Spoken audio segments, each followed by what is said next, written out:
Magnify Utah's Community Quest is a cool new initiative of the Utah Division of Multicultural Affairs. It's like a passport, inviting you to explore hot spots in Utah. Restaurants, landmarks, and places to connect you more deeply with your own heritage or a different one. Use the Community Quest map to plan your next adventure in our state. Along the way, you might try a new dish like kimbap or kolaches, explore a neighborhood market, or attend a local festival. Pick up a physical copy of the passport at a library near you. Get all the details at multicultural.utah.gov/magnify.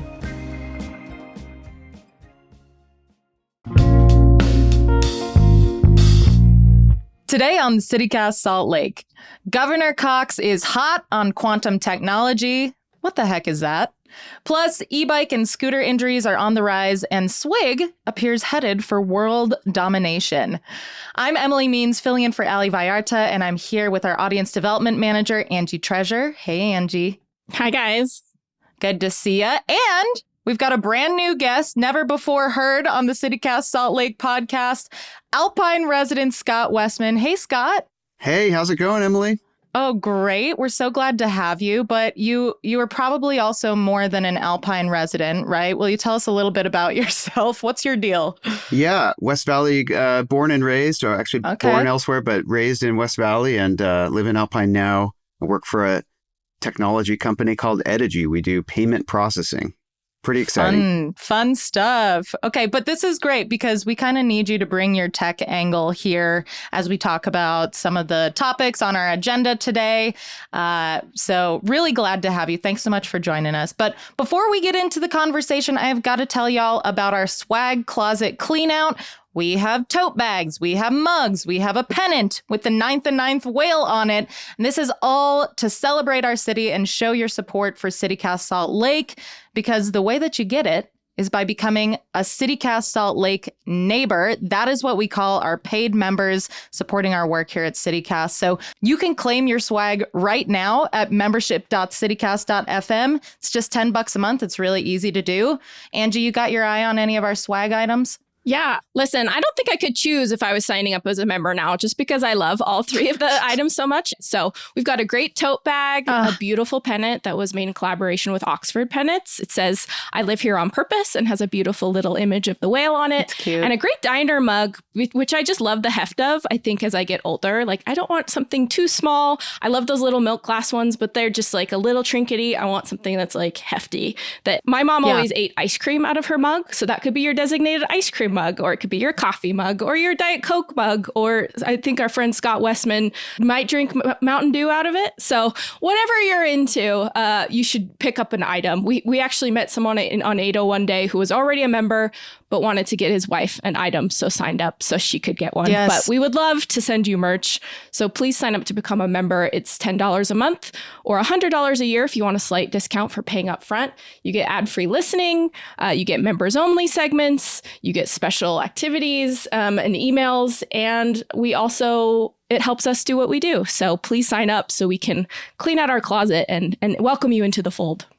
Yes, help us do a little bit of pre-fall cleaning and, clear out these items. They're just burning a hole in our closet right now. I have to thank the folks who've already joined our membership program: Sierra D, Carmina G, Angie S, Miley C, Tati B, Jason B, Deborah N, Carrie N, Peter G, Will A, Sally S, and Isaac A. Thank you so much for your support. We quite literally could not do what we do without you. And so I'm hoping so many more people join you and join this program, support our work here at CityCast Salt Lake. Go to membership.citycast.fm to join. Get yourself some swag. Scott, are you ready to drink some Mountain Dew out of a diner mug? I'm ready, the way it was intended to be consumed. Exactly. Exactly right.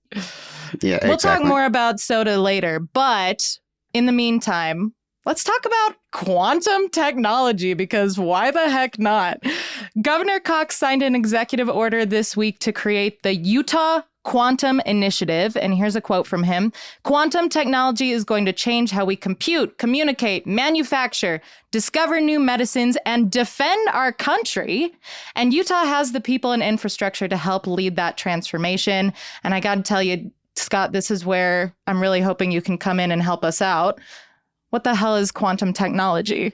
Are we talking about supercomputers? What does this mean? Yeah, it's kind of like a big topic. And first of all, as a disclaimer, I am not an expert in this, but I think at least I've picked up a few things along the way.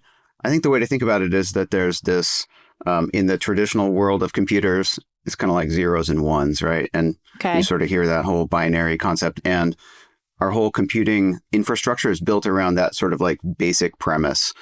And you build computers around this idea of having these on or off states. And then it goes really up from there.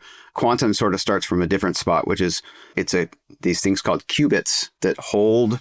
Qubits? It really is called that. It sounds cute. It does sound cute. So bottom line is the qubits are these little quantum concepts that hold basically the 0 and the 1 together. And then if you pair these qubits together in these big chains, you can make really complicated systems that can do things that these ordinary computers like ours can't do. So it's just like super high tech and can do things way faster, way more efficiently than a regular computer?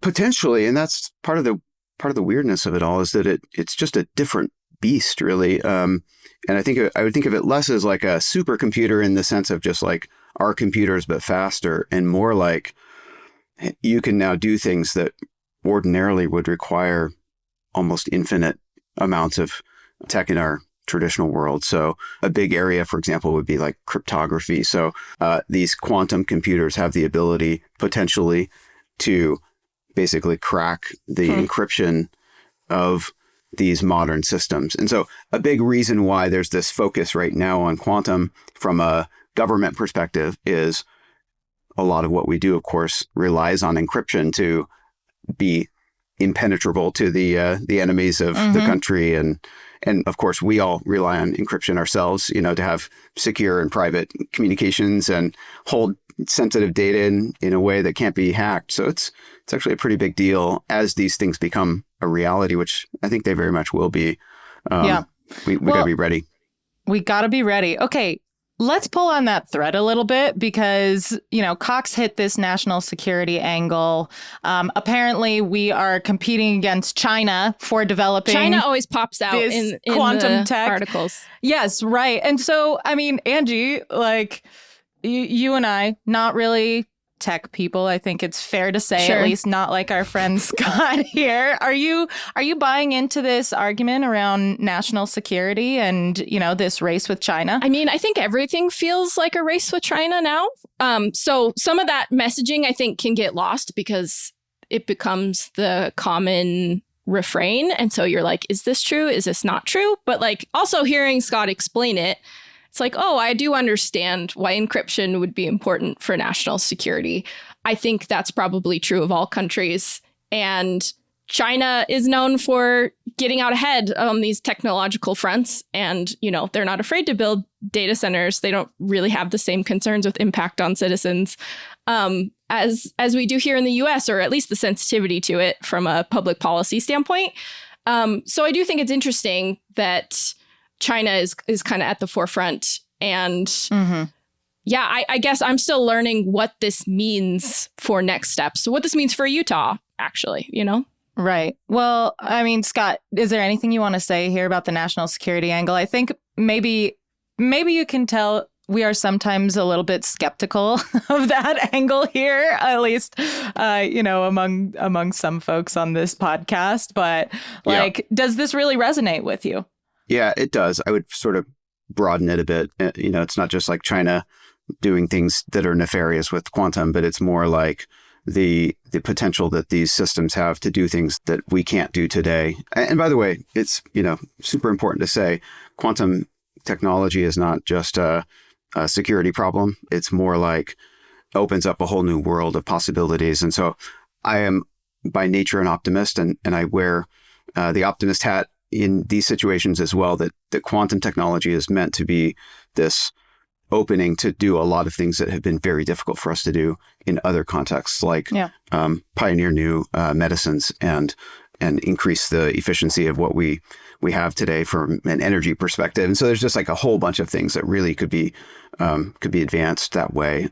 But in terms of like, would it be good for China to have it, but not for the U.S.? I think that would be pretty bad, Okay. Given their approach to how they treat citizens. I'd rather have our side have the ability to make use of the technology. But though I think it'll make it everywhere, I think ultimately.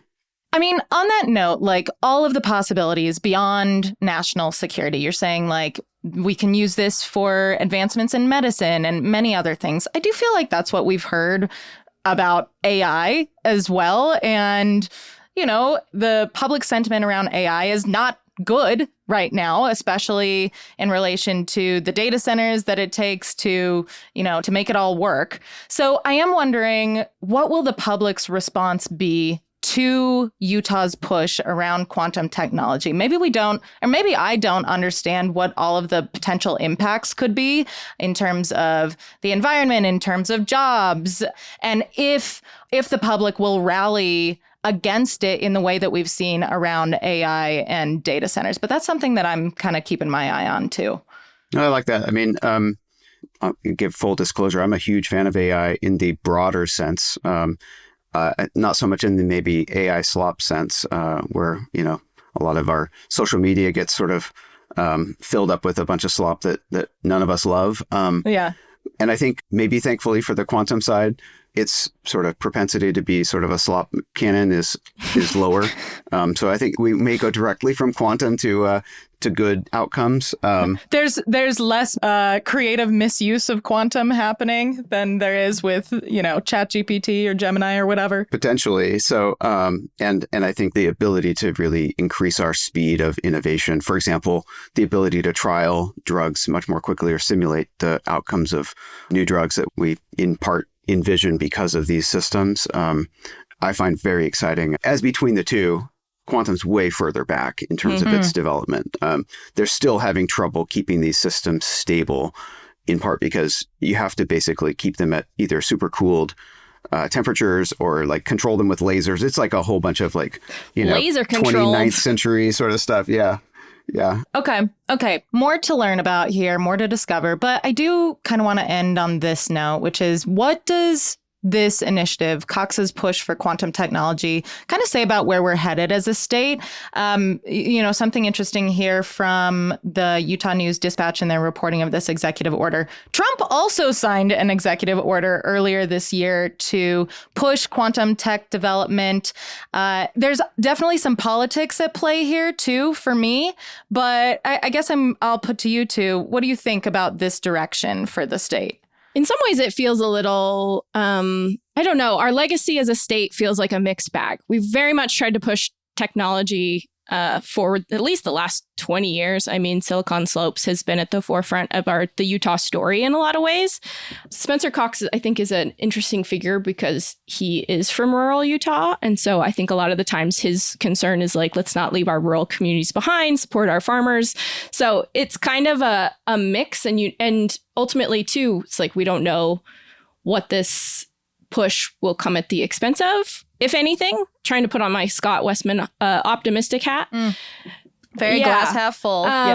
So I think it's interesting. I do think it aligns with tech being tech forward. And I think Utah's really leaned into that, much to the chagrin of maybe some traditional businesses. But it's not surprising that Governor Cox would put his support behind this. Yeah. Scott, you like where we're headed? Yeah, I think I like it. I mean, it's early. And I think the way that these types of technologies and sort of all of the associated activity end up flowing is that you have these ecosystems that have to stand up, right? And so it's a combination of education, and it's a combination of the actual professionals and people who have already worked in a particular field, and researchers, and on and on and on. And these things all have to sort of add up to making it a viable industry in our state. And for me, it's very positive if you can get an industry going. It's something that's really hard. And also, I think from just the kind of practical perspective, Trump's executive order, at least as far as I understand it, is really saying, okay, let's start to invest in this, which means federal dollars. And, just on a practical level, I think for Utah to just raise its hand and say like, hey, we're open for business here. And if you're going to put money into quantum technology, we've got a lot of really smart people here that have done research on this area for a long time. We've got other facilities and infrastructure and other things that have us open for business. So let's do it when we're ready. So, but yeah, super early. Yeah. Well, we should know a little bit more about this in March 2027, apparently, because that's when the Quantum Coordination Council, Utah's new body overseeing this, is set to deliver a report about Utah's quantum landscape. So put it on your calendar. Maybe we'll revisit this then. Put it on your calendar, folks.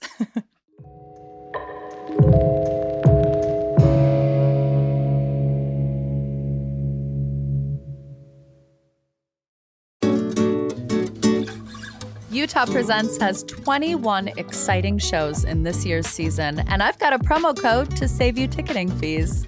Highlights include their Jazz at Kingsbury Hall series with names like Branford Marsalis and Diane Reeves. That show is on October 7th.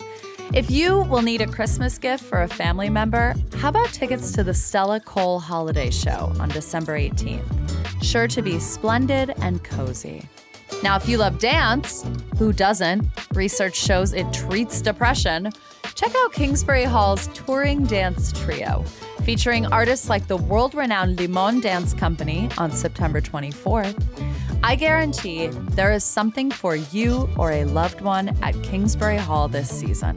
Get tickets before August 17th, and you will pay 0 ticket fees when you visit utahpresents.org/citycast.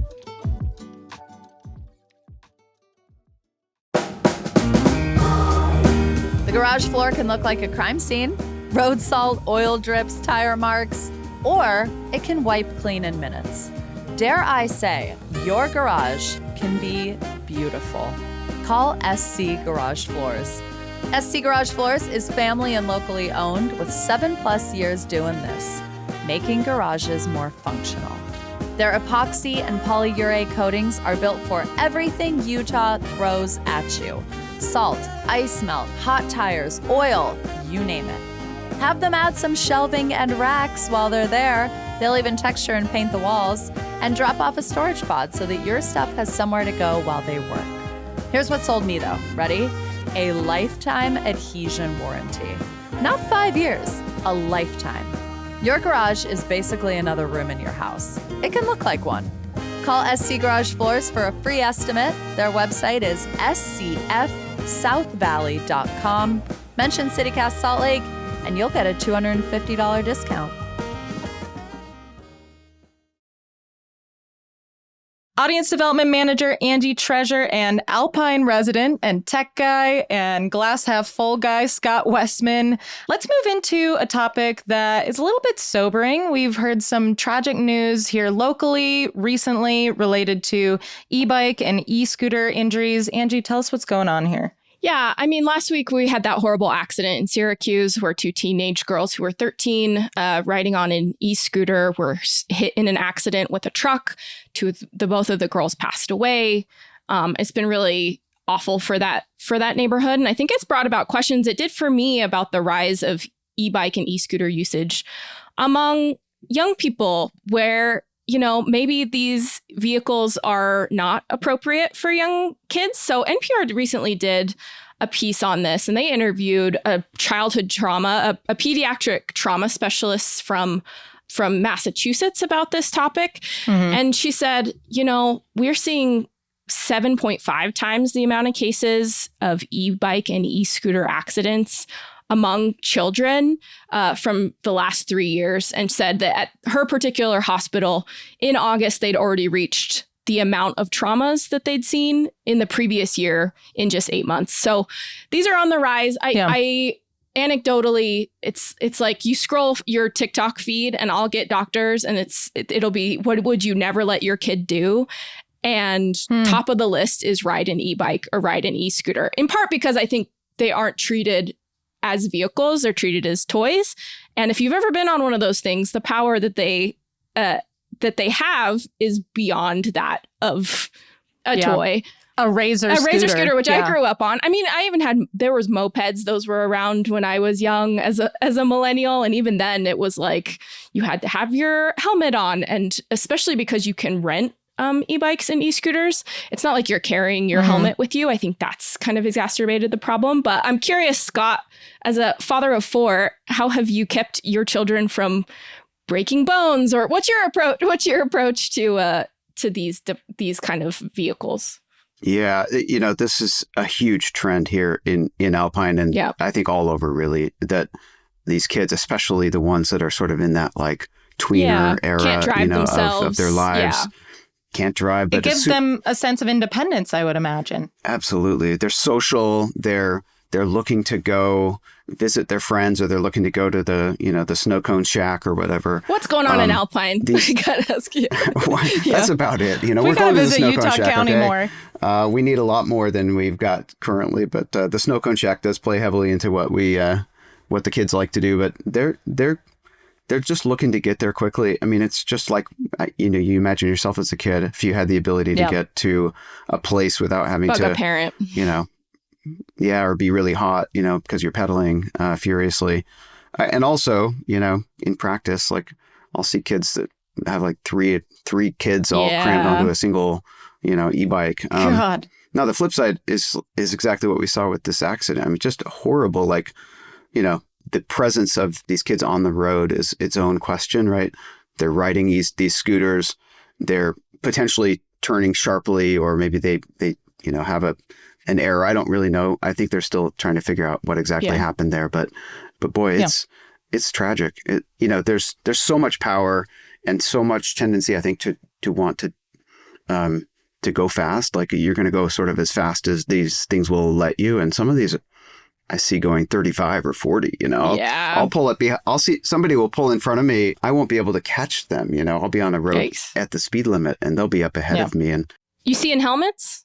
I'm seeing a lot more helmets. Okay. So that's one encouraging thing, is it does seem like folks are maybe catching up with what these, vehicles are doing. But it does seem like the helmets may not even be enough. I saw one story, and I think this was mirrored in the NPR reporting too, Angie, but even a story from Fox 13 where they talked with a doctor from, I think, Primary Children, who was like, I want to see kids on e-bikes wearing full face motorcycle helmets, like. Well, that's the thing, that's closer to like a little bike, like a dirt bike, than it is a bicycle.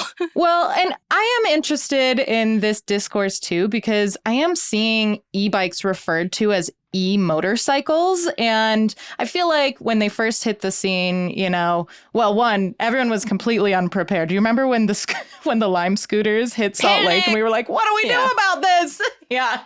Which I still kind of feel sometimes when I encounter someone zooming past me on a scooter. But, it does seem like the sentiment has shifted a little bit around e-bikes as well, and we're now considering them more akin to a motorcycle or a dirt bike.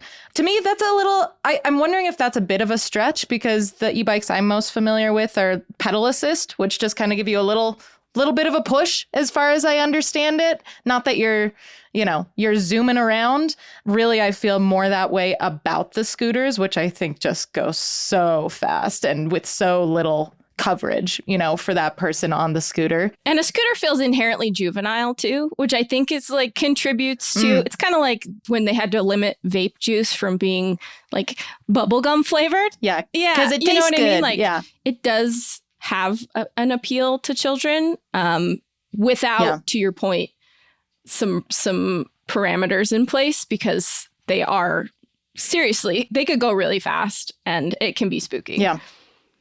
I think that's maybe the ironic thing about the scooter, is that to me, I mean, as between the two, a scooter that can go 30 or a bike that can go 30, I'd much rather have my kid on a bike, because the scooter its structure is not as stable.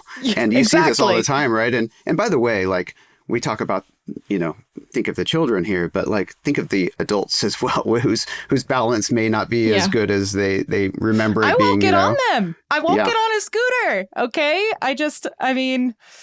Listen, there are a lot of potholes in Salt Lake. I'm not trying to hit them. The other thing, too, is, two things that I'm considering here.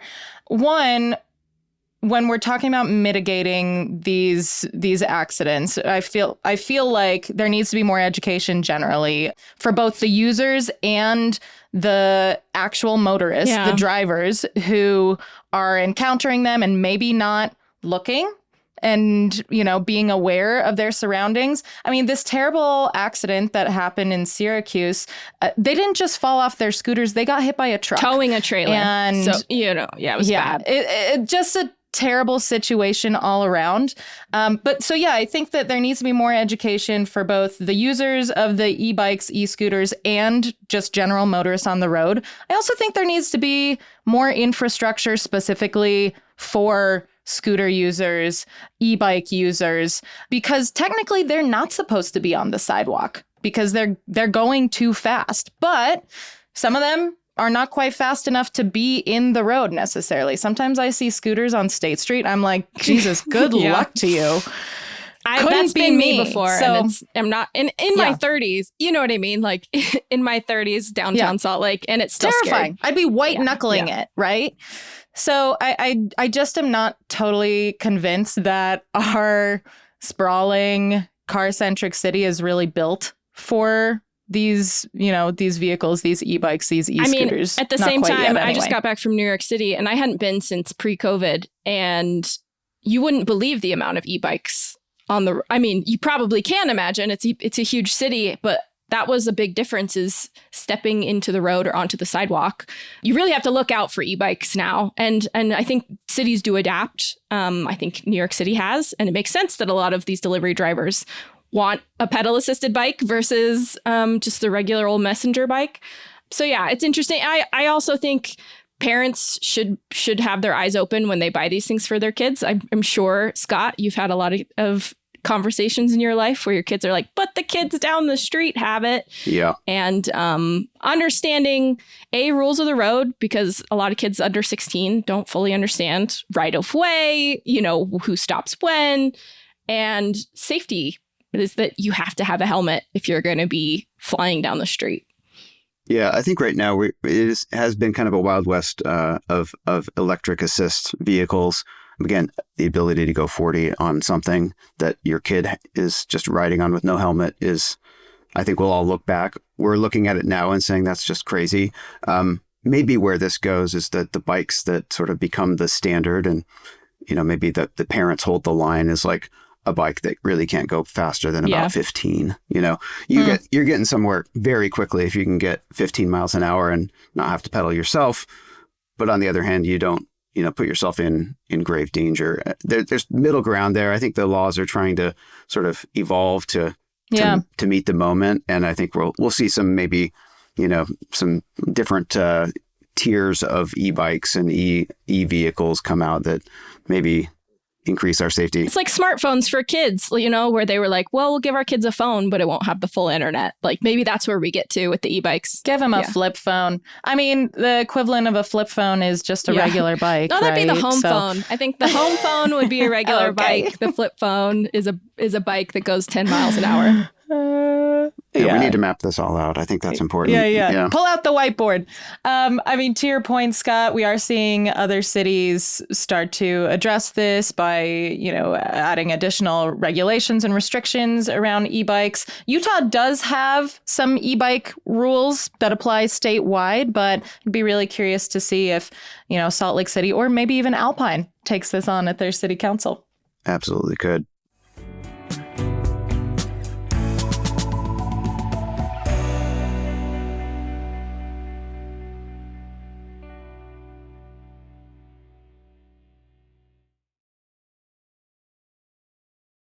Audience Development Manager Angie Treasure and Alpine resident Scott Wessman. Before we get into our last topic, I have got to shout out our sponsor, Central 9th Market. Thank you so much, Central 9th Market, for sponsoring this show.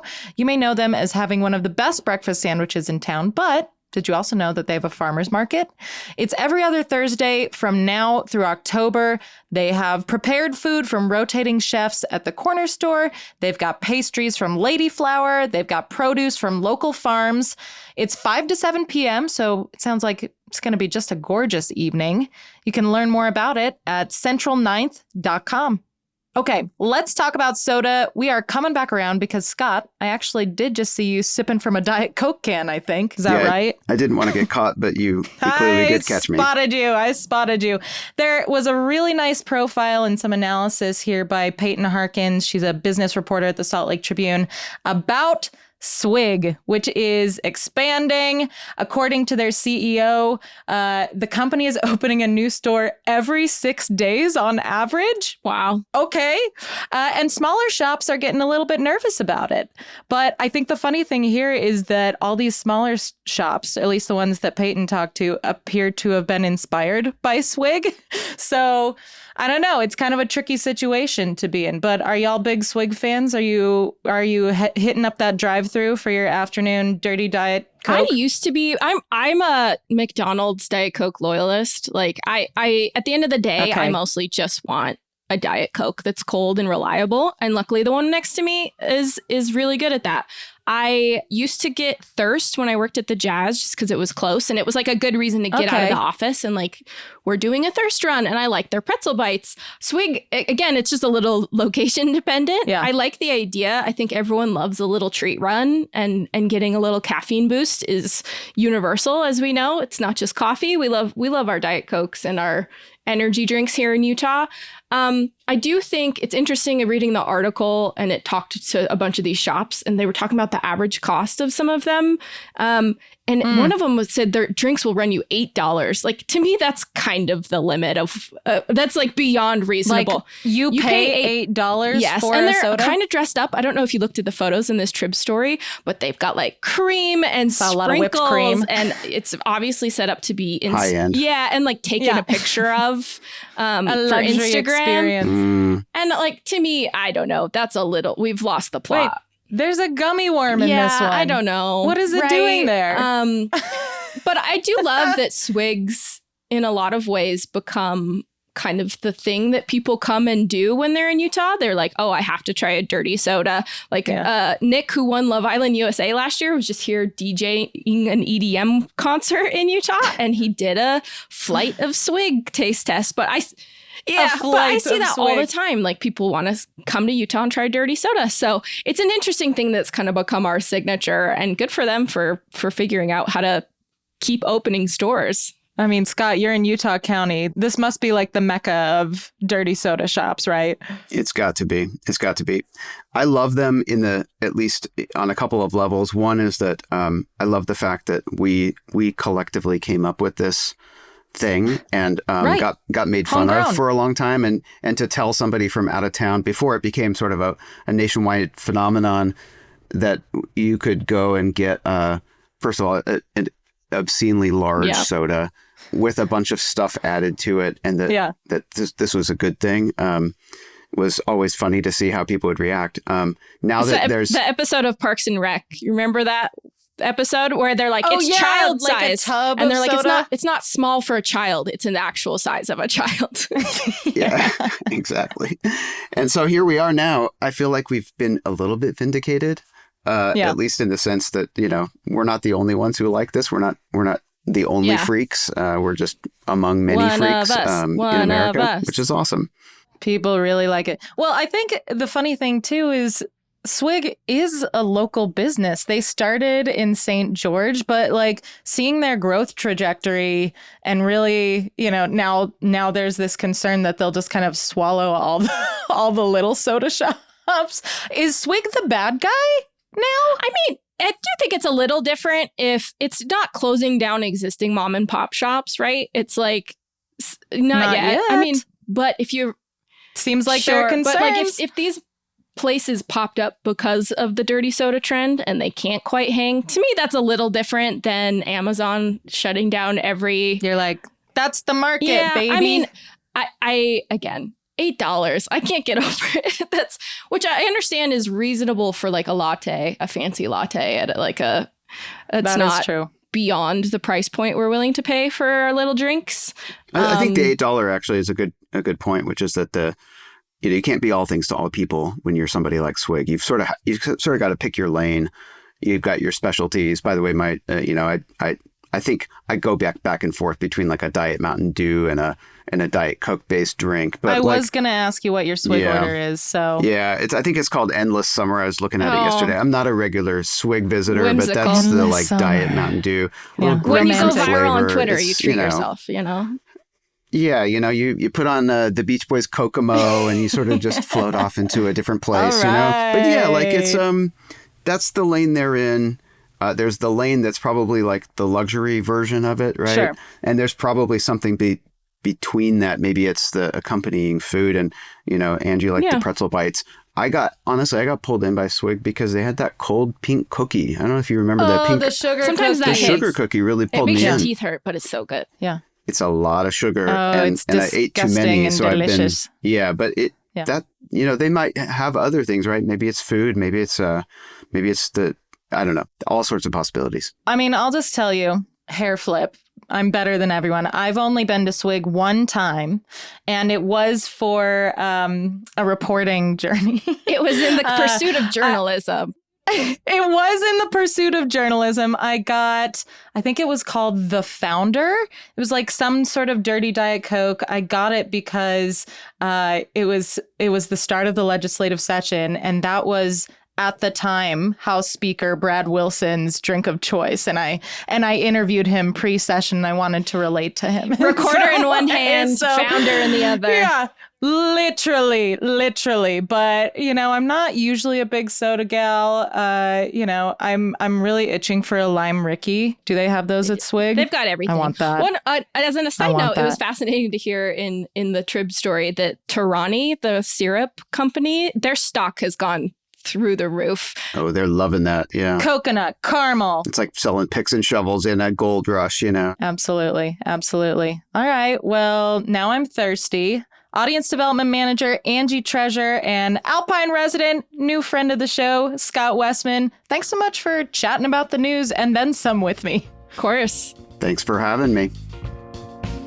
All right, don't forget you can support this show and get great perks, including swag, by becoming a CityCast Salt Lake neighbor. All you got to do is visit membership.citycast.fm. That is all for us today here on CityCast Salt Lake. We'll be back tomorrow morning with more from around town. Take care.